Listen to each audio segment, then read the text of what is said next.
میں سے ہمارے لیے آج کا پیغام عہد جدید یعنی نئے عہد نامہ میں سے مقدس متی رسول کی معرفت لکھا گیا انجیلی بیان، اس کا 25واں باب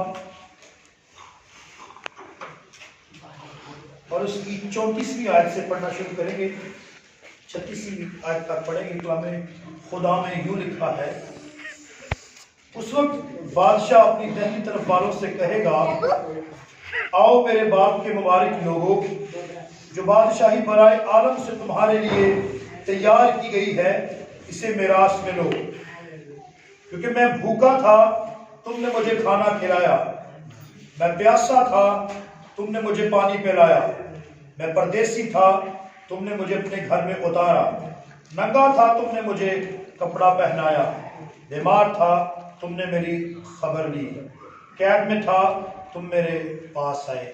خداوند کے زندہ لا تبدیل کلام کے پڑھے، سنے، سمجھے اور قبول کیے جانے پر خداوند کی خاص برکت۔ زبور 85 کی پہلی دو آیتیں ہم گا کر دعائی انداز میں کلام مقدس کو سننے کے لیے تیار ہوں گے۔ میں گل خدای سنا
جلالی خوبصورت عظیم اور اس نام میں جس کے وسیلہ کے بغیر کوئی باپ کے پاس نہیں جا سکتا، آپ سب کی خدمت میں اسلام عرض کرتا ہوں۔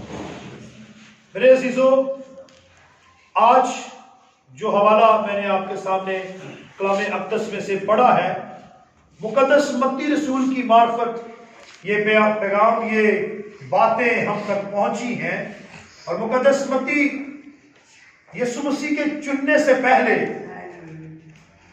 ٹیکس کلیکٹر، محصول لینے والا اور وہ کام کرنے والا تھا جو اہل یہود برا سمجھتے تھے اور ایسا کام کرنے والوں سے نفرت رکھتے تھے۔ ابھی ڈاکٹر صاحب نے جب بات کی تو مجھے بڑا اچھا لگا، انہوں نے بڑی خوبصورت باتیں آپ کے ساتھ شیئر کی ہیں، بتایا کہ کس طرح اس عورت نے جس کے پاس صرف 2 ہی دمڑیاں تھیں تو خداوند کے لیے اپنا سب کچھ دے دیا۔ یہاں پر بھی اس رسول کے متعلق بھی ہم دیکھتے ہیں ایک اچھی گورنمنٹ جاب کہہ سکتے ہیں ہم، اس وقت وہ کر رہا تھا، گورنمنٹ کا بڑا وہ محبوب رہا ہوگا، کیونکہ اپنے لوگوں سے ٹیکس محصول لے کر وہ اس وقت کی موجودہ حکومت کو ادا کیا کرتا تھا۔ لیکن جب یسوع مسیح نے بلایا تو اپنا سب کچھ چھوڑ کر یسوع کے پیچھے چلا گیا، یسوع کے لیے اس نے سب کچھ قربان کر دیا۔ اور بعد ازاں ہم سب جانتے ہیں، روایتیں ہیں کہ مقدس یوحنا رسول کے علاوہ باقی تمام رسول جو ہیں انہوں نے مسیح کی خاطر شہادت برداشت کی، مسیح کی خاطر مارے گئے، انہیں ذلیل کیا گیا، یعنی اپنی جان کی بھی پرواہ نہیں کی گئی۔ یہ انٹروڈکشن تھا آج کی اس انجیل مقدس کا۔ مختصر ہم خدا کے کلام میں سے سیکھیں گے کیونکہ وقت پہلے ہی بہت ہوا، پھر بھی ہم تھوڑے سے زیادہ سیکھنے کی کوشش کریں گے۔ جو حوالہ ابھی میں نے پڑھا اس میں ذکر ہے، اس وقت بادشاہ اپنی داہنی طرف والوں سے کہے گا اے میرے باپ کے مبارک لوگو اسے میراث میں لو جو بنائے عالم سے تمہارے لیے تیار کی گئی ہے، وہ جگہ۔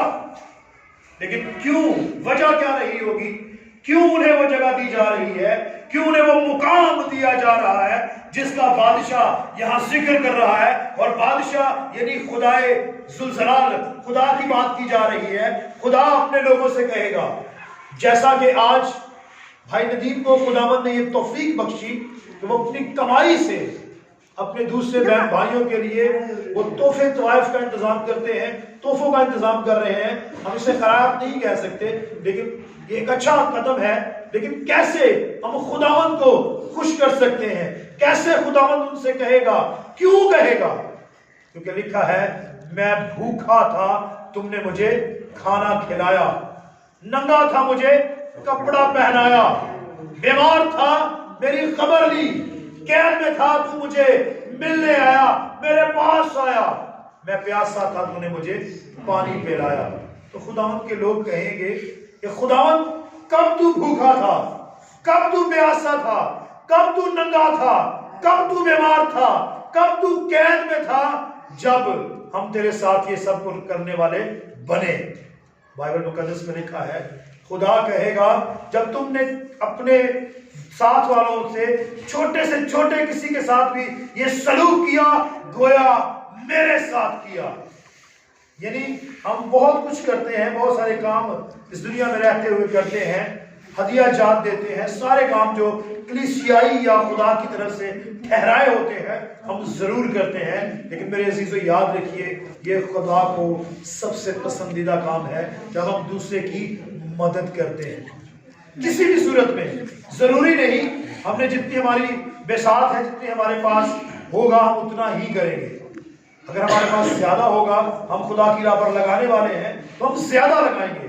لیکن اگر ہمارے پاس تھوڑا ہوگا تو اگر ہم خدا کی راہ پر لگانے والے ہیں ہم تھوڑا ہی لگائیں گے، تو بھی ہمارا خدا ہمیں برکات سے مالا مال کرے گا۔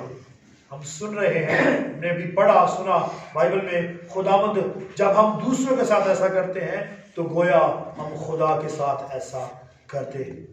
یہ صرف ہم سب کو سیکھنے کی ضرورت ہے کہ ہم اس بات کو سمجھیں کہ جتنا ہو سکتا ہے ہم دوسروں کی مدد کریں۔ کرسمس ہم مناتے ہیں، ابھی بھائی بھی کہہ رہے تھے، مہندس صاحب بھی کہہ رہے تھے ہمیں اپنے دل کی چرنیوں کو تیار کرنا ہے۔ بے شک ہم گھروں کو سجاتے ہیں، خدا کے گھر کو سجاتے ہیں، گلی کوچے سجاتے ہیں، لیکن خدا یسوع المسیح جو ہے وہ ہمارے دلوں میں رہنا چاہتے ہیں۔ لکھا ہے میں تمہارے دل کے دروازے پر کھڑا کھٹکھٹاتا ہوں، اگر کوئی میری آواز سن کر دروازہ کھولے تو اس کے ساتھ اندر آ کر کھانا کھاؤں گا۔ خداوند یسوع مسیح نے اس دنیا میں آ کر موافقی کا جو حکم تھا، جو اس کا وعدہ تھا، اسے پورا کر دیا۔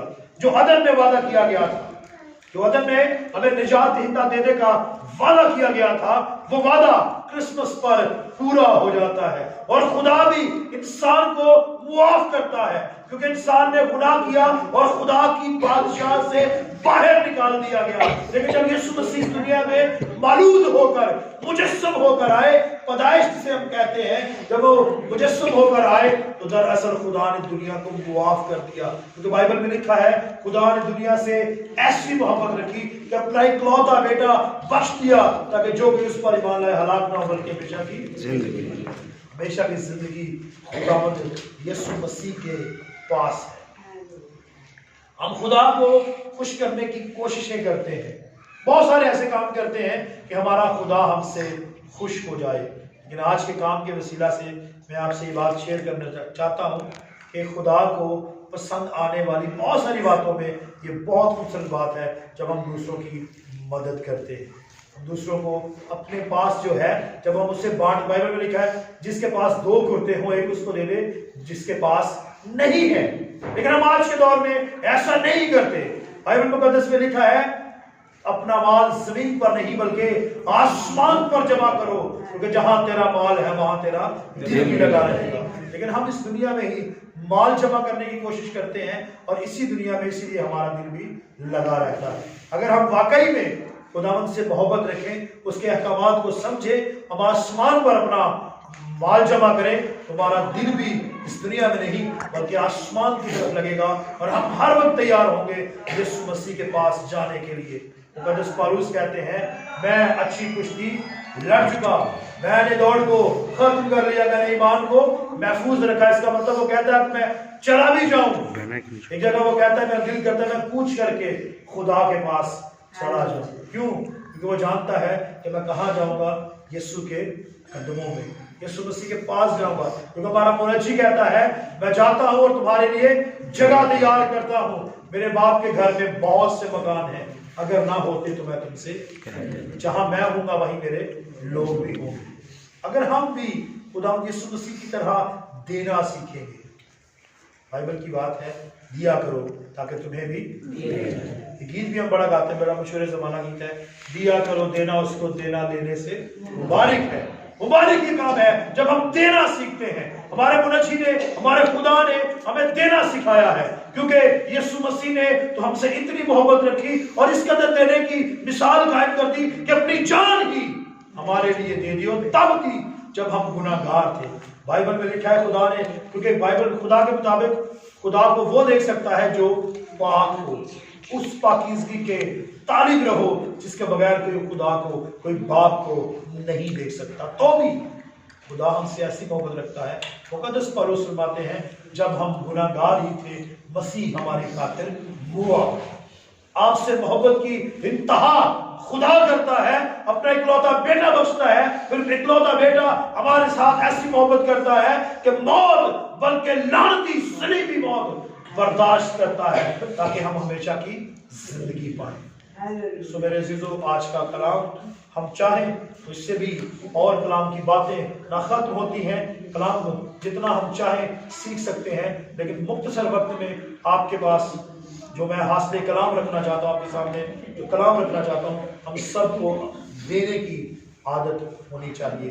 جتنا ہمارے پاس ہو اس میں سے ہم اپنے بہن بھائیوں کی طرف دیکھیں، عزیز و اقارب کی طرف دیکھیں، گلی محلے کی طرف دیکھیں۔ جب یہ کرسمس آتا ہے، کوئی بھی عید خوشی کا دن آتا ہے، ہم دیکھیں ہمارا کوئی بہن بھائی اگر اسے نہیں سیلیبریٹ کر پا رہا تو ہم اس کے ساتھ حصہ دار بنیں، ہم خدا کے دیے میں سے انہیں دیں تاکہ خدا ہمیں برکات سے مالا مال کرے۔ اس کا جو کلام ہے، اس کے جو وعدے ہیں وہ حق اور سچ ہیں۔